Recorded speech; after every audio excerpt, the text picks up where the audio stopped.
¿Cómo era el teatro en la colonia y cuál era su función en la época? Ya, a ver, es una pregunta súper amplia, ¿no? Habría que entender quizá no tanto desde la dimensión del teatro, sino desde la dimensión de la representación dramática, o sea, las diversas actividades o las diversas acciones que tenían un componente escénico, ¿no? Eh, Habría que distinguir, por lo tanto, un, entre un actuar teatral, ¿no es cierto? O sea, cuando tú tienes teatro, lo que tienes fundamentalmente es unas personas que asumen unos personajes y que ejecutan unas acciones frente a un público, ¿no es cierto? Si tienes esos elementos, estás frente al género dramático. Eh, pero eso no solo sucede en un contexto formal, que es este que acabo de describir, ¿no es cierto? Como sucedería hoy día, que yo voy al teatro y voy a un lugar que está específicamente diseñado para eso, donde hay unos actores que se han preparado, han utilizado un guión, han hecho unos ensayos y me presentan una obra, yo como público la miro, etc. Eso sería como el teatro más formal y típico, ¿no es cierto?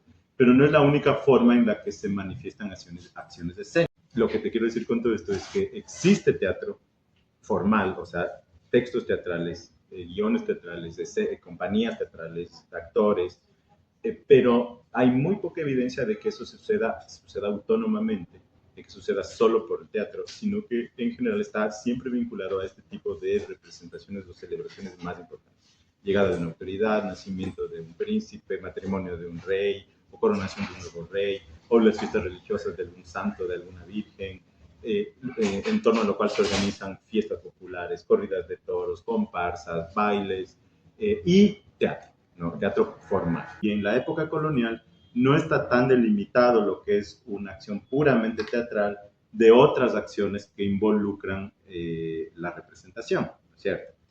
Hay entonces un actuar teatral, que es más formal, y un actuar que es más bien como festivo ritual. O sea, las fiestas, las celebraciones en el universo colonial tienen un enorme componente escénico y el teatro, lo que llamamos teatro más formal, está comúnmente inserto en esos espacios festivos rituales, ¿no? Entonces, habría que partir pensando que la matriz de las acciones escénicas serían lo que está sucediendo con el teatro, lo que llamamos el teatro áureo hispánico, o sea, el teatro español de lo que llamamos el siglo de oro, ¿no? Que es quizá la manifestación artística que más complejidad alcanzó en el siglo XVI y XVII, sobre todo XVII, ¿no? O sea, en el mundo hispano, y sobre todo en la metrópolis, en España, en la península ibérica, se desarrolló a lo largo del siglo XVI y XVII una expresión teatral que es sumamente compleja, sumamente rica y que tiene un montón de componentes, ¿no? Muchas veces se ha dicho que España es una de las naciones que logra crear un teatro propiamente nacional, o sea, con unos caracteres muy propios, así como fue, por ejemplo, el teatro griego clásico, ¿no es cierto? O como fue, por ejemplo, el teatro isabelino en Inglaterra, ¿no es cierto? O como es el teatro renacentista italiano. Por ejemplo, España es una de las naciones que logra crear un teatro con unas características sumamente particulares y que se identifican muy claramente con ese teatro hispano. ¿Existía algún tipo de censura o control sobre el contenido de las obras teatrales? Sin duda, pero hay muy poca evidencia. O sea, de nuevo, en el marco español, en el marco peninsular, que es de donde tenemos más información, sí había toda una serie de polémicas, ¿no?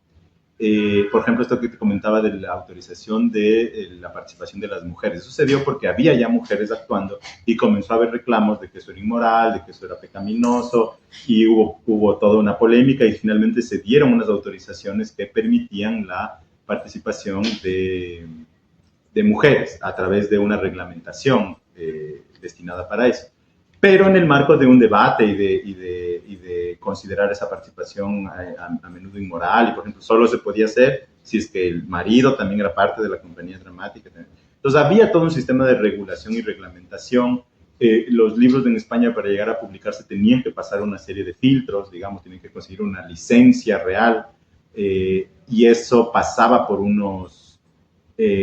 a la larga por unos censores, digamos, o unos encargados de aprobar las publicaciones, que dentro de los cuales muchas veces tenía voz y voto la iglesia, ¿no? Entonces sí había un control sobre lo que se publicaba y se difundía, pero a la vez el teatro, por su misma naturaleza más festiva y popular, muchas veces escapaba de estas cosas. Entonces hay muchísimos manuscritos de obras que no necesariamente pasaban por estos filtros, ¿no? ¿Existían sincretismos en las representaciones teatrales de los siglos XVII y XVIII?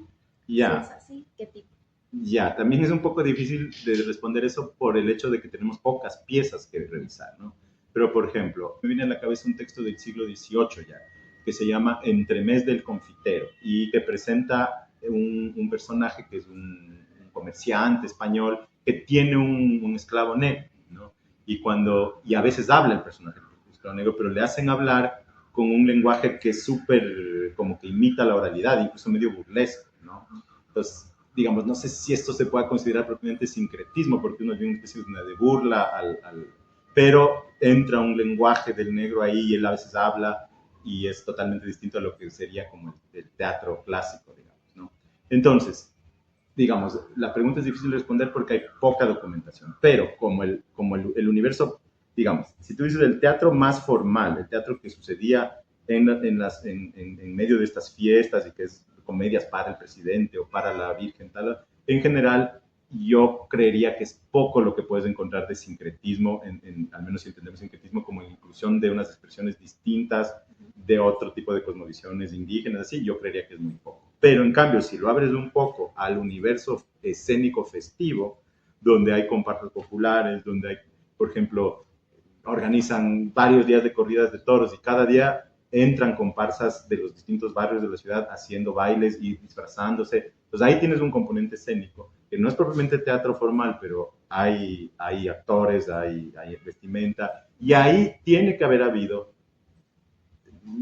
instrumentos musicales, cantos, y ahí seguramente había pues componentes sincréticos. ¿Considera usted que este periodo de teatro colonial responde al presente?